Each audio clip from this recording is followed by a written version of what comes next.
하나님께서 우리를 부르십니다. 이제 마음과 뜻과 정성을 모아 살아계신 주님께 나아가겠습니다. 함께 기도합니다. 오라 우리가 여호와께 노래하며 우리의 구원의 반석을 향하여 즐거이 외치자. 우리가 감사함으로 그 앞에 나아가며 시를 지어 즐거이 그를 노래하자.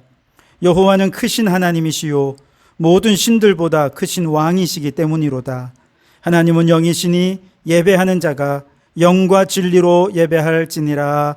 아멘. 은혜와 사랑이 풍성하신 하나님, 지난 한 주간도 습하고 무더운 장마 기간 중에 주님의 은혜로 저희를 지켜주셨다가 오늘 거룩한 주일을 맞아 예배할 수 있도록 은혜의 자리로 인도해 주시니 감사합니다. 모든 것이 하나님의 은혜요, 모든 것이 주님의 사랑 덕분인 줄 믿고 찬양과 경배를 올려드리오니 우리의 예배를 기뻐 받아 주시옵소서. 예수님 이름으로 기원하옵나이다. 아멘. 찬송가 10장을 함께 찬송하시겠습니다. 찬송가 10장입니다. 전능왕 오셔서 주 이름 찬송케 하옵소서. 영광과 권능의 성부여 오셔서 우리를 다스려 주옵소서. 강생한 성자여 오셔서 기도를 들으소서. 택하신 백성들 복 내려주시고 거룩한 마음을 주옵소서. 위로의 주 성령 오셔서 큰 증거 주옵소서. 전능한 주시여 각 사람 마음에서 떠나지 마시고 계십소서. 성삼위일체께 한없는 찬송을 드립니다. 존귀한 주님을 영광 중배옵고 영원히 모시게 하옵소서.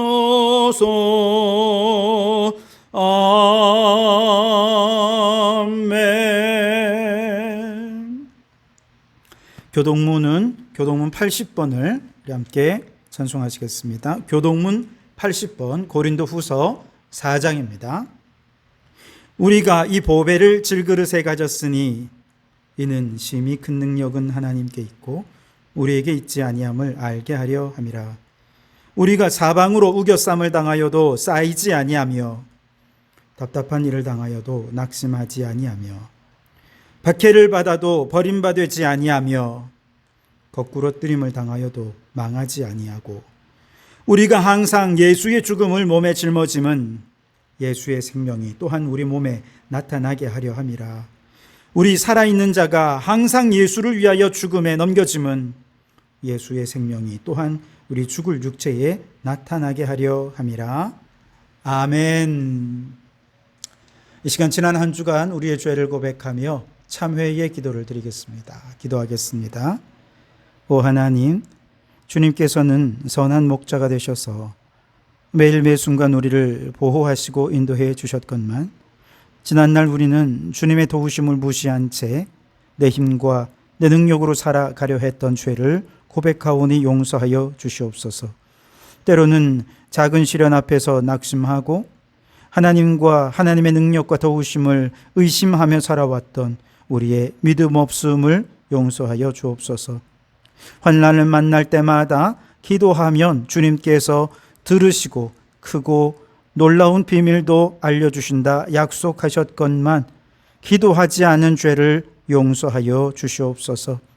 위급한 일 앞에서 하나님을 먼저 생각하기보다 세상에 힘을 가진 자들, 내게 도움이 되어줄 사람을 먼저 찾으며 세상을 우상으로 숭배했던 우리의 죄를 용서하옵소서.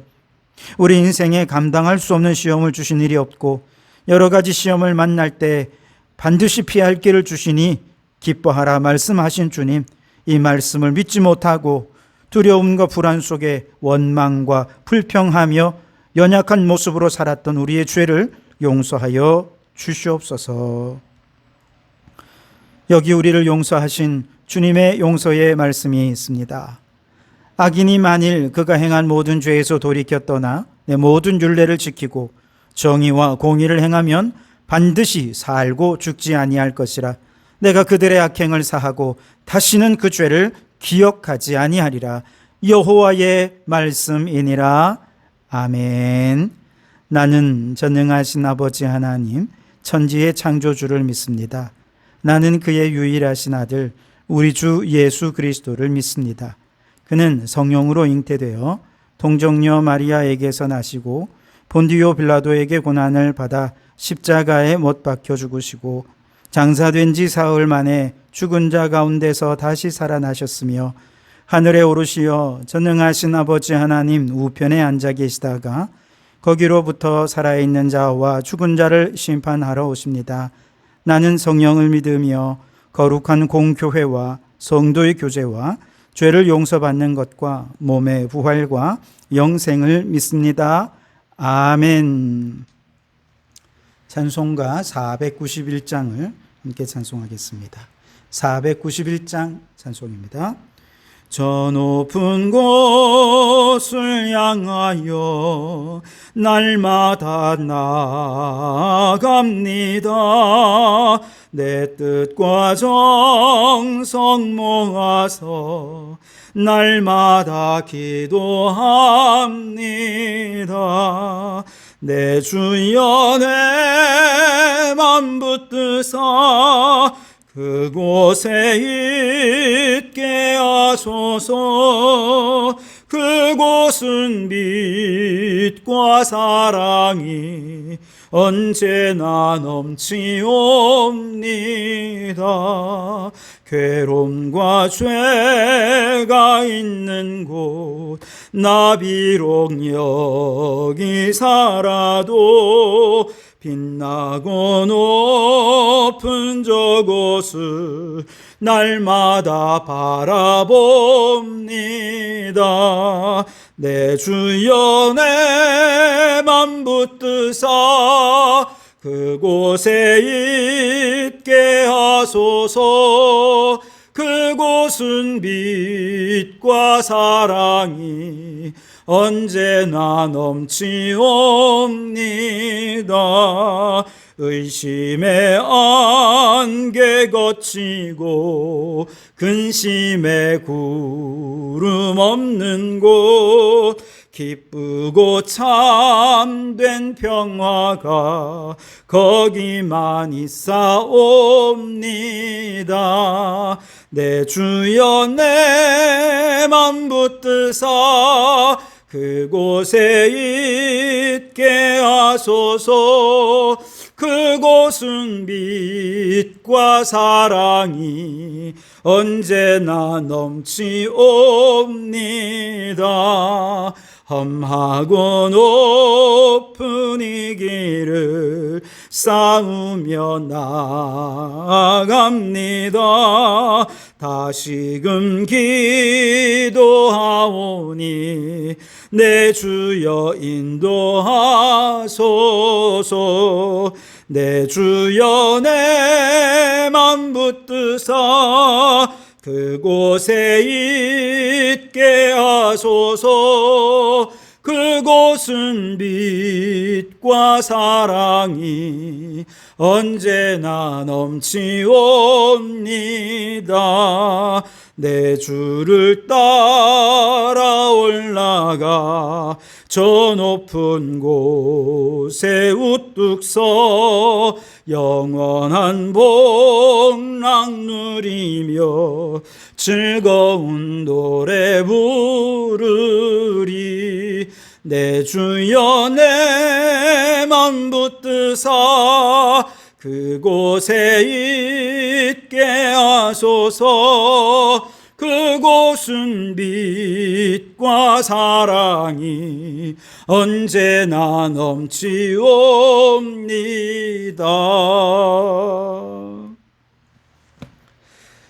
이 시간 공동기도문으로 함께 기도하시겠습니다. 우리 주님 한번 부르짖어 기도합니다.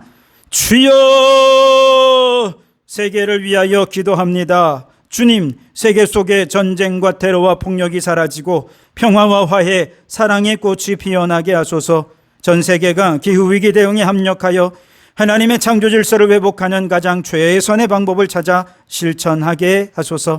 대한민국을 위하여 기도합니다. 대통령과 위정자들에게 겸손한 지혜를 주셔서 양극화의 문제, 저출산, 고령화의 문제 등 이 사회가 당면한 많은 문제들을 공의롭고 정의롭게 대처할 수 있게 하소서. 2050년 탄소 중립을 위해 최선을 다하게 하시고 산업 문명을 넘어 생태 문명으로 대전환을 이루게 하소서. 성도교회를 위하여 기도합니다. 주여, 우리 성도교회가 생태적 영성으로 녹색교회를 지향하며 온 성도들이 환경 선교사로서 세상을 이롭게 하게 하소서. 제자되고 제자 삼는 교회 되게 하시고 다음 세대를 믿음으로 길러내며 거룩한 공동체를 이루어 우리 교회 안에 하나님의 나라가 세워지게 하소서. 성도들을 위하여 기도합니다. 주님, 성도들의 가정이 화목하고 사업에 복을 주시며 자녀들이 앞날에 복을 주시고 하나님을 경외하여 천대까지 복을 받게 하소서. 7월의 무더위와 장마 중에도 성도들의 건강을 지켜주시고 우리 송장로님 암을 이기고 영혼과 육신이 강건케 되는 역사가 있게 해 주시옵소서. 이제 다 아뢰지 못한 기도를 주님께서 가르쳐 주신 기도로 기도하오니 하늘에 계신 우리 아버지의 이름을 거룩하게 하시며 아버지의 나라가 오게 하시며 아버지의 뜻이 하늘에서와 같이 땅에서도 이루어지게 하소서. 오늘 우리에게 일용할 양식을 주시고 우리가 우리에게 잘못한 사람을 용서하여 준 것 같이 우리 죄를 용서하여 주시고 우리를 시험에 빠지지 않게 하시고 악에서 구하소서. 나라와 권능과 영광이 영원히 아버지의 것입니다. 아멘. 오늘 우리에게 주시는 하나님의 말씀은 마가복음 6장 7절에서 13절까지 말씀입니다.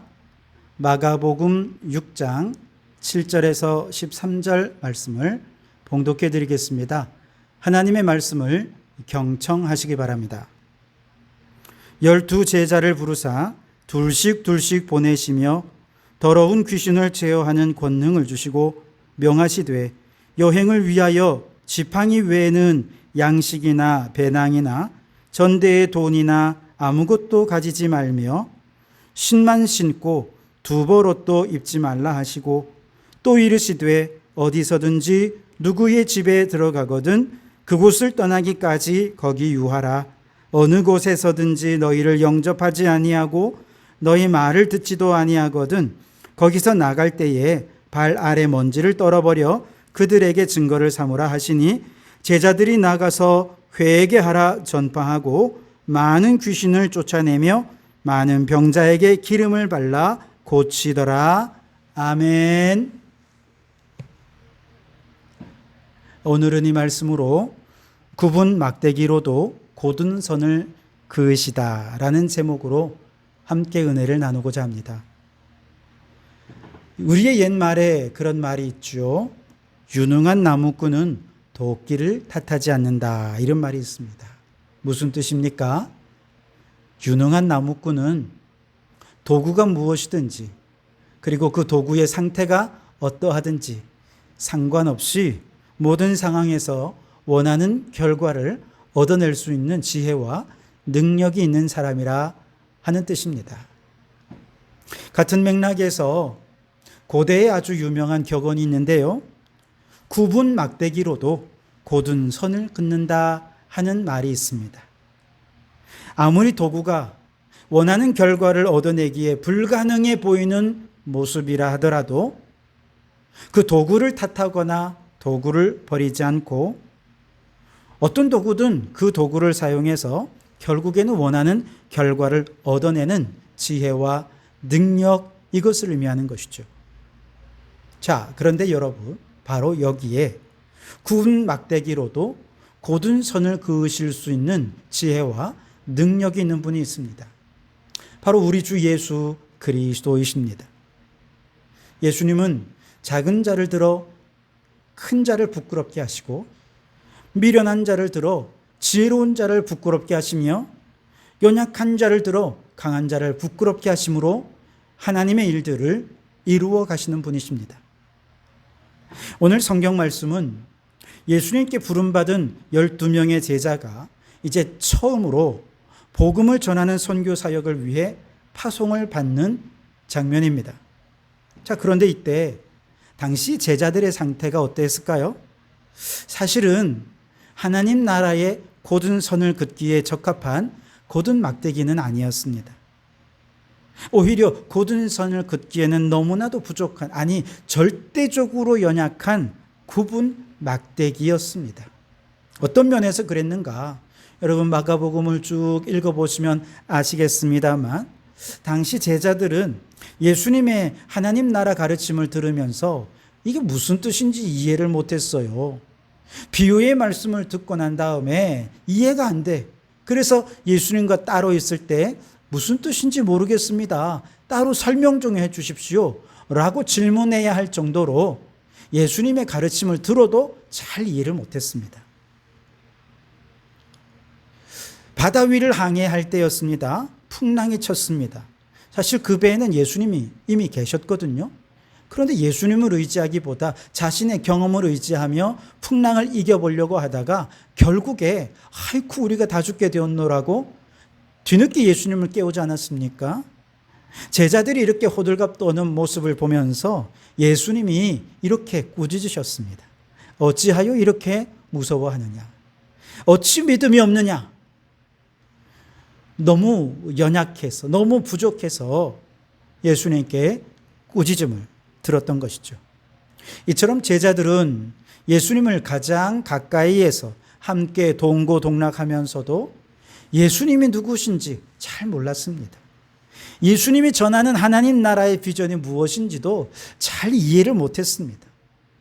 게다가 이걸 이해를 못하니까 예수님처럼 살아갈 수 있는 제자다운 삶이 그들에게 사라질 수가 없었던 것이죠.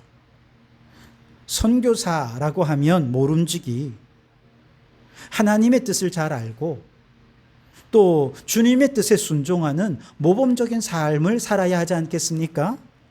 그런데 제자들은 지금 선교사로 파송을 받으면서도 하나님 나라 백성다운 삶의 방식이 무언지도 아직 이해를 잘 못했습니다. 선교 사역을 마치신 예수님께서 이제 나중에 8장에 가면 이제 선교 사역을 마친 제자들을 보면서 이제 예수님께서 말씀하십니다. 이제 좀 있으면 내가 십자가를 지고 3일 만에 부활할 거야. 죽고 부활하시는 십자가에 관한 예고를 하시죠. 그러자 제자들은 깜짝 놀랐고 그중 베드로는 예수님을 붙들고 항변을 했습니다. 아마 멱살이라 잡고 예수님 절대 그런 일 안 일어날 겁니다. 그랬을 거예요. 그러자 예수님께서 베드로를 물리치고 그를 꾸짖으시며 이렇게 말씀하셨습니다. 사탄아, 내 뒤로 물러가라. 내가 하나님의 일을 생각하지 아니하고 도리어 사람의 일을 생각하는도다. 베드로는 지금 하나님 나라 삶의 방식이 무엇인지를 도저히 이해를 못했습니다. 반면에 예수님의 뜻은 어디 있습니까? 하나님 나라 삶의 방식은 십자가를 지는 것이고 낮아지는 것이고 섬김으로 희생하는 것이다. 이걸 모범으로 보여주고 계신데 그 길을 막으려고 했으니 얼마나 어리석습니까? 예수님께서 마가복음 10장에서 나는 섬김을 받으려 온 것이 아니라 도리어 섬기려 하고 자기 목숨을 많은 사람의 대속물로 주기 위해 오셨다고 말씀하셨습니다. 이것이 하나님 나라 백성의 삶의 방식이고 그 방식으로 자신의 모범을 보여주시고 하나님께 순종하신 분이 우리 예수님이셨지요. 그런데 그 얘기를 듣자마자 제자들의 모습은 어땠느냐? 예수님처럼 섬기고 희생하고 예수님 너무 멋있습니다. 나도 그렇게 살고 싶습니다. 한 게 아니고 제자들끼리 누가 크냐 하고 싸우고 다투고 시기하고 난리가 났습니다. 예수님이 이렇게 연약하고 부족하고 굽은 막대기 같은 제자들을 보시며 꾸짖은 것은 마가복음이 끝날 때까지 계속되었습니다. 마가복음 마지막 장은 16장이잖아요. 16장 14절에 이렇게 말씀하십니다. 그들의 믿음 없는 것과 마음이 완악한 것을 꾸짖으셨다. 그렇게 말씀하십니다. 예수님이 보실 때 얼마나 안타까우셨겠어요. 답답하셨을 것 같아요. 이렇게 말귀도 못 알아듣고 이렇게 준비도 안 되고, 물론 지금까지 계속 동고동락하면서 예수님이 누구시고 하나님 나라 비전이 무엇인지 조금씩 알아가는 과정이었습니다. 그러나 제자 중 그 누구도 예수님을 온전히 이해한 사람은 없었습니다. 그래서 제자들은 어떻게든 예수님을 따르기 노력하기 위해 서원도 하고 여러 가지 노력도 했습니다만 사실은 그 일에 성공하기보다 실패한 일들이 더 많았죠. 그래서 제자들은 굽은 막대기였던 것입니다. 이렇게 예수님이 누군지도 모르고 예수님의 하나님 나라 비전도 이해 못하는 이들, 예수님을 따라 살아가는 삶의 방식, 하나님 나라의 백성의 삶의 방식도 제대로 알지 못하는 제자들을 예수님은 어떻게 하셨습니까? 완벽한 제자도를 갖추기까지 기다렸다가 사역에 투입하셨습니까? 아닙니다. 예수님은 제자도의 완성과 성공을 기다리기보다 오히려 제자들을 더 철저하게 훈련시키기 위해 사역의 장으로 밀어넣으셨습니다. 지금 제자들이 완벽하게 잘 준비되었기 때문에 선교 사역의 파송을 받은 것이 아닙니다. 반대로 부족하기 때문에 파송을 받은 것입니다. 왜요? 훈련을 통해서 부족한 부분을 메꾸도록 하기 위해서. 부족한 부분을 통해서 자신을 훈련할 뿐만 아니라 여기서 한 가지 더 나아가 예수님은 이렇게 부족하고 연약한 제자들을 통해서도 하나님의 나라의 열매를 보게 하시는 분이십니다. 즉 굽은 막대기로도 곧은 손을 그을 수 있는 능력이 있으신 분이 바로 우리 예수님이셨다는 것이죠. 그래서 오늘 13절 말씀에 보면 많은 귀신을 쫓아내며 많은 병자에게 기름을 발라 고치더라.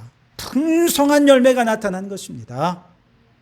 이 사역은 제자 훈련과 더불어서 하나님 나라 사역의 열매도 동시에 보신 그런 사역이었던 것이죠. 여러분, 우리를 한번 생각해 보십시오.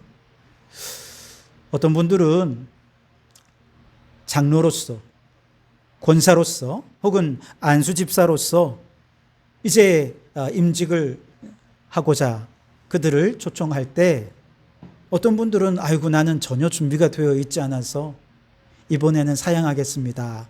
그런 분들이 있습니다. 저는 그분들의 마음을 충분히 이해합니다. 그럼에도 불구하고 이것을 아셔야 됩니다. 이 부름은 주님의 부르심입니다. 예수님은 우리가 완벽하기 때문에 주님의 제자로 부르시는 것이 결코 아닙니다. 부족하지만, 연약하지만, 굽은 막대기이지만 나 같은 자도 하나님 나라 일꾼으로 사용하시기 위해, 훈련시키기 위해 우리를 사역의 장으로 밀어넣으시는 것입니다. 부르시는 것입니다. 그렇기 때문에 하나님께서 우리를 부르시는 이 부르심을 들었을 때 당연히 우리는 부족하죠. 그러나 우리의 마음속에 어떤 생각을 해야 됩니까? 주님, 나는 연약합니다. 나는 부족합니다. 나는 굽은 막대기입니다. 그러나 한 가지 믿는 것, 우리 주님은 굽은 막대기와 같은 나 같은 자를 통해서라도 하나님 나라의 곧은 선을 그으실 수 있는 능력의 주님이신 줄 믿습니다. 그러니 나를 통해 주님이 일하시고 주님이 역사하여 주시옵소서. 그렇게 겸손히 주님의 도구가 되겠노라고 낮아지고 겸손하게 순종하고 나아가면 하나님께서 우리를 귀한 일꾼으로 훈련시켜 주셔서 믿음을 성장시켜 주실 뿐만 아니라 우리들을 통해서도 하나님 나라의 곧은 선을 그으시는 놀라운 복음의 열매를 맺게 해 주실 줄 믿습니다. 바라기는 우리 모든 성도들이 이렇게 주님의 부르심에 아멘으로 순종해서 겸손히 주님 앞에 쓰임받는 하나님 나라의 도구가 되실 수 있기를 주님의 이름으로 축원합니다. 자, 그렇다면 예수님께서는 부족한 제자들을 선교 사역에 투입시키셔서 무엇을 훈련시키려 하셨을까? 두 가지를 생각해 볼 수 있는데요. 우선 첫째는 전적으로 하나님만 의지하는 법을 훈련시키셨습니다. 자, 오늘 8절 9절을 보십시오. 명하시되 여행을 위하여 지팡이 외에는 양식이나 배낭이나 전대의 돈이나 아무것도 가지지 말며 신만 신고 두벌옷도 입지 말라 하시고 라고 말씀하셨습니다. 즉 선교 여행을 떠날 때 지팡이 하나만 가지라는 것, 이게 핵심입니다. 배낭도 양식도 옷도 가지지 말라는 거예요. 전대도 돈도 가지지 말라는 것입니다. 그 이유가 뭘까요? 그저 힘들면 이거 짚고 다니라는 것일까요? 물론 실용적으로 쓰면 되겠죠. 그러나 더 근본적으로 중요한 것은 이 지팡이가 곧 나인 거예요. 이 지팡이는 굽어 있습니다. 마른 막대기로서 쓸모가 없습니다. 그러나 나라는 존재가 이렇게 굽고 마른 막대기와 같은 하찮은 존재이지만 하나님만이 나를 전적으로 들어 사용하시고 하나님이 나를 붙잡으시면 굽은 막대기와 같은 나를 통해서 곧은 선을 그을 수 있게 될 것이다. 이거를 깨닫게 하기 위해 지팡이를 손에 소유하게 하신 것입니다. 다시 말해 하나님의 부름받은 일꾼으로서 하나님만 전적으로 의지하도록 하신 것이죠. 하나님께서 모세를 부르실 때도 그랬습니다. 모세는 너무나도 연약한 자였습니다. 그래서 주님께서 부르실 때 모세는 계속 거절을 했죠. 아이고 주님, 나는 능력이 없습니다. 아무것도 할 수 없습니다. 무능합니다. 말주변도 없습니다. 그런 그를 설득시켜서 이스라엘을 출애굽하는 일꾼으로 보내실 때 그때 모세의 손에 들린 것 막대기 하나밖에 없었습니다. 지팡이 하나뿐이었습니다. 왜요? 아마 모세는 생각했을 겁니다. 그 지팡이를 보면서 주님, 나는 이렇게 연약합니다만 하나님은 강하십니다. 그러니 나를 통해 하나님이 일하시고 하나님이 역사해 주십시오. 전적으로 하나님만 의지하겠노라. 막대기를 보면서 지팡이를 보면서 결단했을 것입니다. 그 결과 어떻게 되었습니까? 바로 앞에 갔을 때에 마른 막대기를 잡으니 막대기가 변하여 뱀이 되지 않았습니까? 그 막대기를 나일강에 이렇게 했더니 내밀었더니 강물이 피로 물들었습니다. 그 막대기를 홍해 위에다 내밀었더니 홍해가 갈라져 구워 넣는 기적의 역사가 나타났습니다.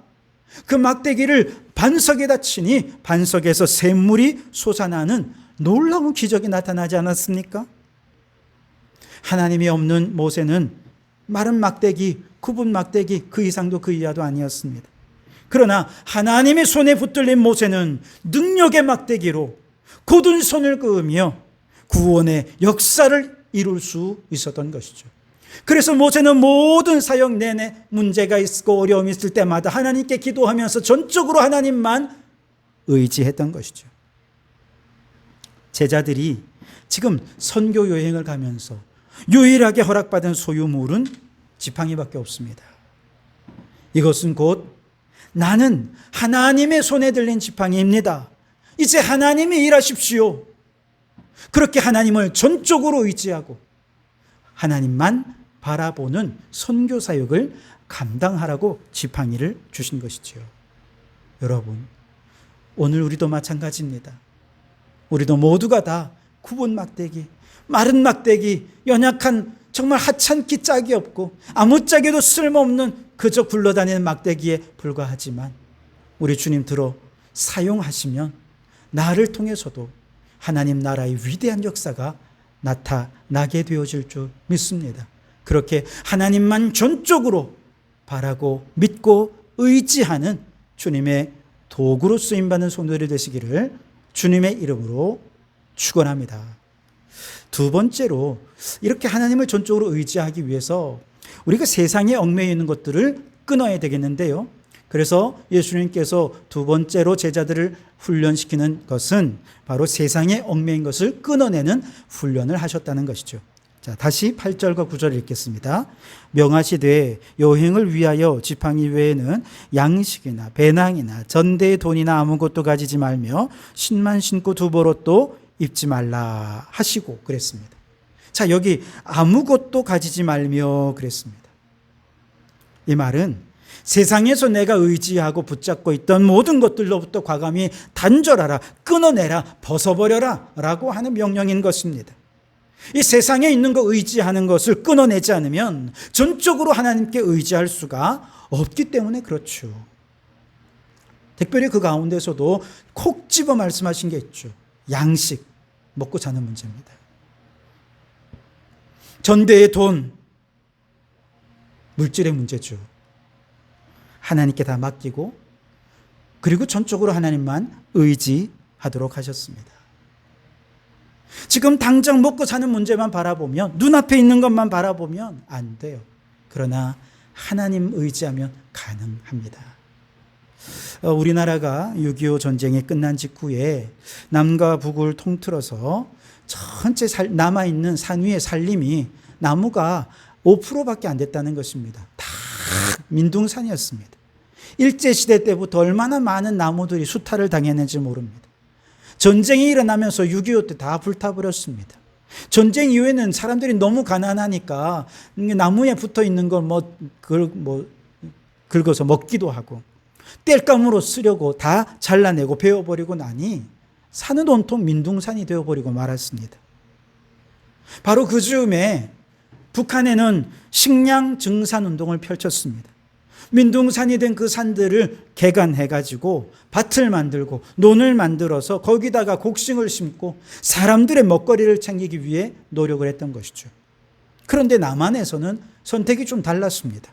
1960년대 새마을 운동을 전개하면서 우리나라는 산에 나무 심기 운동을 대대적으로 펼쳤습니다.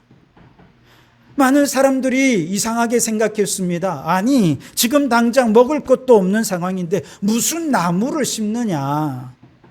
사람들이 이렇게 비판도 하고 의아하게 생각했습니다만 그럼에도 불구하고 그냥 이걸 밀어붙인 거예요. 전 국민을 나무 심기에 동원하고 그냥 해마다 나무 심기에 얼마나 애를 썼는지요. 계속해서 나무를 심어갔습니다. 여러분, 그 결과 어떻게 됐을까요?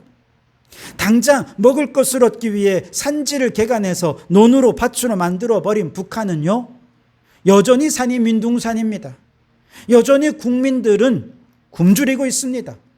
반면에 나무 심기 운동을 펼쳤던 남한의 산들은요, 지금 수령이 40년, 50년 된 아주 아름드리 나무들로 빽빽하게 들어찬 푸르른 산이 되었습니다. 전 세계 역사에서 나무가 이렇게 다 베어지고 난 다음에 다시 나무 심기에 성공한 나라가 우리나라하고 이스라엘밖에 없다고 합니다. 대단한 일이죠. 세계적인 자랑거리입니다.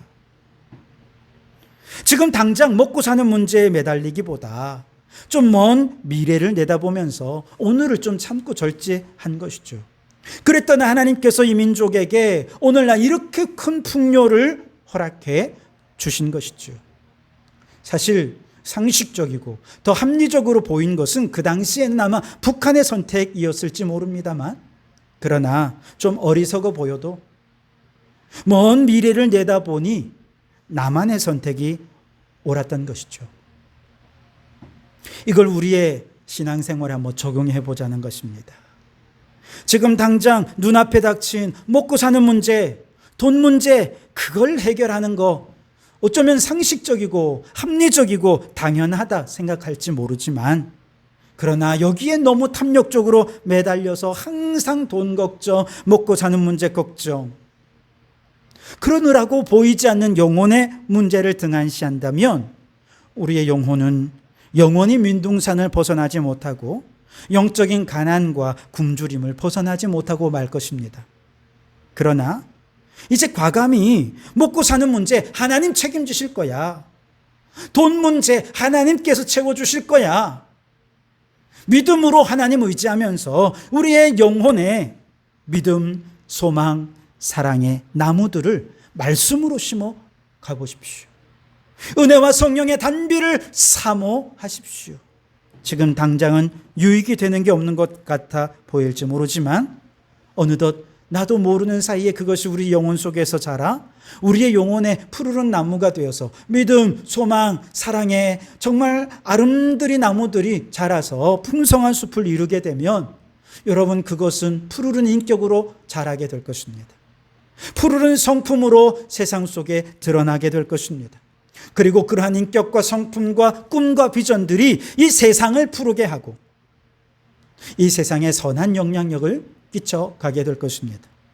한 걸음 더 나아가 지금 우리 인류는 그 어느 때보다 풍요로운 삶을 누리고 있긴 하지만 그동안 돈과 편리한 생활과 먹고 마시고 즐기는 향락에 취해서 미래 세대를 위한 푸르른 미래를 대비하지 못했습니다. 우리 어른들이 푸르른 미래를 오늘의 미리 앞당겨서 즐기고 누리고 있느라고 점점 많은 탄소를 배출하고 오늘날 수많은 기후위기를 초래하게 되었지 않습니까? 근데 이것이 계속해서 이대로 살아간다면 우리의 자녀들은 오늘 우리가 누리는 하나님이 주신 풍요로운 선물들, 아름다운 산과 바다와 맑은 공기들, 그 어떤 것도 누리지 못한 채 불행한 미래를 살아갈 수밖에 없을 것입니다. 그러니 우리 선조들이 후손과 미래를 위해 지혜롭게 나무 심기를 선택했던 것처럼 이제 우리도 우리의 후손과 미래를 위해 지금까지 먹고 사는 문제, 돈 문제 너무 집착해서 탐욕적으로 이렇게 사는 문명을 쌓아 올리지 않았습니까? 이거 과감히 끊으라는 것입니다. 돈도 가지지 말고 양식도 가지지 말고 배낭도 가지지 말라는 것입니다. 그리고 이제 하나님만 전적으로 의지하면서 인간과 자연과 하나님이 함께 공존하고 하나님의 창조 질서가 이 땅 가운데 회복되는 생태적인 문명으로 문명의 대전환을 이루어 가야 할 때입니다. 일상의 생활 습관을 이제 보다 더 검소하고 절제하고 생태적인 습관으로 변화시켜 가라고 말씀하시는 것이죠. 주님은 이것을 우리에게 지금 훈련시켜 가시는 것입니다. 이것이 오늘 이 시대의 제자의 길이 될 것입니다. 그래서 오늘 본문에 아무것도 가지지 말라, 이 말씀은 잃어버린 영혼을 구원하기 위한 선교사의 결단을 촉구하는 명령일 뿐만 아니라 더 크게 보면 절망적인 인류를 파멸해서 구원하기 위한 문명의 전환을 명령하는 우리 주님의 명령이기도 한 것이죠. 그러므로 여러분, 돈 걱정, 양식 걱정하느라 민둥산이 된 내 영혼을 향해 아무것도 가지지 말고 주 앞에 나오라 명령하시는 주님의 명령에 순종하시기 바랍니다. 우리를 얽어매고 우리를 노예로 만드는 이 먹고 사는 문제, 돈 문제 과감히 끊어버리고 전적으로 하나님을 의지하면서 말씀과 기도와 예배의 나무를 심으십시오. 영원한 하나님 나라의 꿈과 소망으로 우리의 가슴을 뜨겁게 채워 가십시오. 그렇게 영혼을 푸르르게 가꾸는 제자가 되어서 세상 속에 하나님 나라를 이루어가는 주님의 도구로 쓰임받는 성도들이 되시기를 주님의 이름으로 축원합니다. 그렇다면 과연 굽은 막대기 같은 제자들이 훈련을 잘 받아서 결국 곧은 선을 긋게 되었을까요? 12절, 13절을 보시면 제자들이 나가서 회개하라 전파하고 많은 귀신을 쫓아내며 많은 병자에게 기름을 발라 고치더라 말씀하셨습니다. 제자들의 사역에 회개의 열매가 나타났습니다. 귀신이 쫓겨났습니다. 병자가 고침받게 되었어요. 이것은 무엇을 의미합니까? 제자들이 선교 사역을 성공적으로 수행해내었다는 것을 의미합니다. 그리고 바로 그곳에 하나님의 통치, 하나님의 나라가 이루어졌다라고 하는 의미인 것이죠. 제자들의 믿음은 굳세지도 않았습니다. 여전히 불완전하고 연약하고 부족한 굽은 막대기와 같은 제자들이었습니다만 그럼에도 불구하고 주님의 명령에 순종해서 검소하게 또 세상의 탐욕과 욕망을 끊어내고 그 영혼의 믿음, 소망, 사랑의 나무를 심으면서 전적으로 하나님 의지했더니 이런 구분 막대기와 같은 제자들을 통해서도 하나님의 통치가 곧고 올바르게 그어질 수 있었던 것입니다. 그리고 또한 이러한 제자들의 모습은 우리의 희망이기도 합니다. 우리도 연약하기 짝이 없는 믿음이고 구분 막대기 같이 주님께서 쓰시기엔 너무나도 불편하고 쓸모없는 도구들 같지만 이제 주님께 순종하고자 하는 겸손한 마음만을 가지고 나아간다면 구분 막대기 같은 우리를 사용하셔서 곧은 하나님의 나라 선을 그어 가실 줄 믿습니다. 우리 주님은 구분 막대기로 곧은 선을 그으시는 분이십니다. 이 믿음으로 주님께 귀하게 쓰임받는 이 시대의 참 제자가 되시기를 주님의 이름으로 축원합니다. 기도하겠습니다. 오 주님, 구분 막대기 같은 제자들을 통해서도 하나님 나라의 곧은 선을 그으신 주님의 이름을 높여드립니다. 오늘 우리도 연약하고 부족한 사람들이지만 주님께서 아무것도 가지지 말라 하시는 명령에 순종하여 탐욕에서 벗어나 은총으로 나아가게 하시고 주님만 전적으로 의지하는 지팡이가 되어서 하나님의 통치를 이 땅 가운데 이루어가는 하나님 나라의 도구로 쓰임받게 해 주시옵소서. 예수님 이름으로 기도하옵나이다. 아멘. 이 시간 나를 봐두옵소서 찬양하면서 준비한 예물 드리시겠습니다. 주님 내가 여기 있사오니 나를 보내소서. 나의 마음 나의 몸 주께 드리오니 주 받으옵소서. 주님 내가 여기 있사오니 나를 써 주소서. 가진 것 모두 다 주께 드리오니 주 받으옵소서.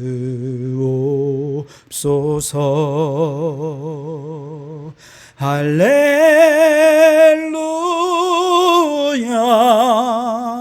할렐루야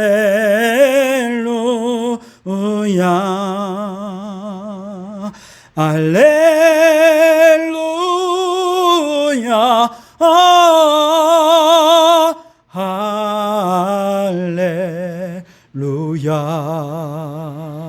나를 받으옵소서. 나를 받으옵소서.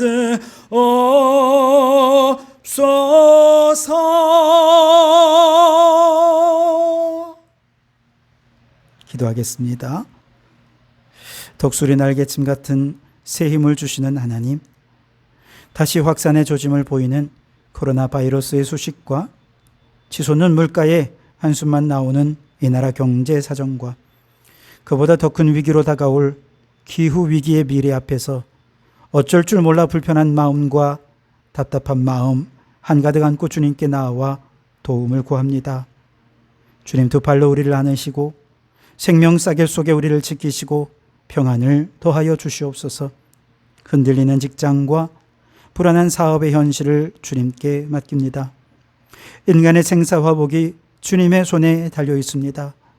먹고 마시는 것도 주님의 뜻에 달려 있음을 믿고 주님께서 보내신 직장에서 사업장에서 최선을 다해 일하게 하옵소서. 불황을 딛고 날로 번창하게 하옵소서. 은퇴 이후에 의미 있는 삶을 위해 지혜롭게 대비하게 하옵소서. 영과 육에 찾아온 질병으로 고통 속에서 주님께 부르짖습니다. 12해 혈류병을 앓던 여인도 38년 동안 질병에 시달리던 환자도 나면서부터 걷지 못하던 장애인도 고치시던 주님, 그 주님의 치료의 손길로 어루만져 주셔서 병든 이들이 고침받고 치료되어 하나님의 통치가 이루어지게 하옵소서. 불화하며 상처 입은 부부관계가 회복되고 모든 꼬이고 막힌 인간관계가 풀리고 열려지게 도와주시옵소서. 다음 세대를 살아가야 할 우리 자녀들에게 지혜를 주시옵소서. 학교에서 배우는 것으로는 불안한 미래를 준비하기에 턱없이 부족합니다. 미래를 주도적으로 예측하고 개척해가는 능력을 더하시고 무슨 일을 하든 그곳에서 하나님의 영광을 나타내는 일꾼으로 살게 하옵소서. 오늘도 빈손으로 나오지 않고 예물을 가지고 나옵니다. 어려운 중에라도 이만큼 드릴 수 있게 하심에 감사합니다. 성도들의 물질 생활에 어려움이 없도록 복을 내려주시고 물질의 노예가 되지 말고 더 많이 감사하고 교회와 하나님 나라를 위해 기쁨으로 쓰임받는 물질의 청지기가 되게 하옵소서. 이 예물에 쓰이는 곳마다 하나님의 영광이 드러나기를 소원하오며 예수님 이름으로 기도하옵나이다. 아멘. 몇 가지 광고를 드리겠습니다. 7월의 중보기도문으로 힘껏 기도해 주시기 바라고요. 마가복음 50독 대행진 여러분이 계속해서 성경을 좀 열심히 읽어주시면 감사하겠습니다. 또한 지역 주민들과 함께하는 새참 음악회가 이번 주 화요일 오후 2시 본교회에서 있습니다. 메조 소프라노 이주영 씨, 피아니스트 문지수 씨가 참여하십니다. 여러분 오셔서 클래식 음악을 통해 편한 쉼과 안식을 누리는 그런 시간들이 되었으면 좋겠습니다. 그와 동시에 우리 교회에서는 이 프로그램을 어떻게 의미 있게 준비할까 생각하면서 정다운 작은 도서관에서 기후변화 특별 전시회 1.5도를 멈춰라를 기획하고 준비했습니다. 우리 여기 7층 로비에서 진행될 텐데요. 프롤로그부터 에필로그에 이르기까지 나름 여러 기획들을 통해서 이 프로그램을 진행합니다. 여러분 많이 참여해 주시기를, 또 함께 사진도 찍고 또 기뻐하시고 보시면서 이 기후위기에 대응하는 나만의 삶을 실천하겠다라고 결단하는 여러분들이 되셨으면 좋겠습니다. 기후위기 대응 결의문을 함께 읽겠습니다. 우리는 결단합니다. 하나, 우리는 무한한 풍요의 욕망에서 벗어나 경건과 절제에 근거한 개혁적 삶을 살겠습니다. 하나, 우리는 과도한 소유의 탐욕에서 벗어나 생태 영성에 근거한 청지기적 삶을 살겠습니다.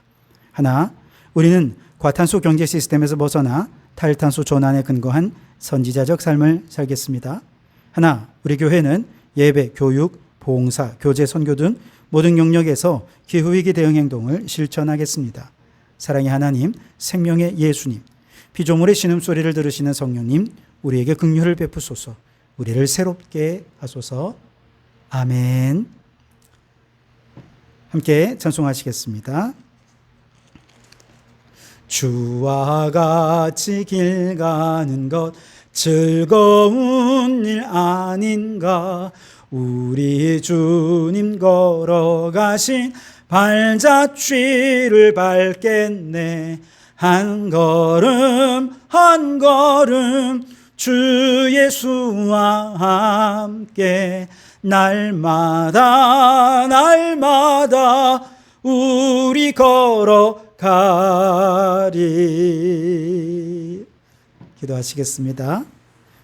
이제는 우리 주 예수 그리스도의 은혜와 아버지 하나님의 극진하신 사랑하심과 성령님의 감동감화 충만 역사 교제하심이 구분막대기로도 곧은 선을 그으시는 주님께 우리의 삶을 전적으로 의지하여 하나님 나라의 도구로 쓰임받기로 소원하고 결단하는 모든 성도들 머리머리 위에, 가정과 일터 위에, 우리에게 허락해 두시니 창원도 성과 나라와 민족 위에 지금부터 영원토록 함께 하옵시기를 간절히 축원하옵나이다.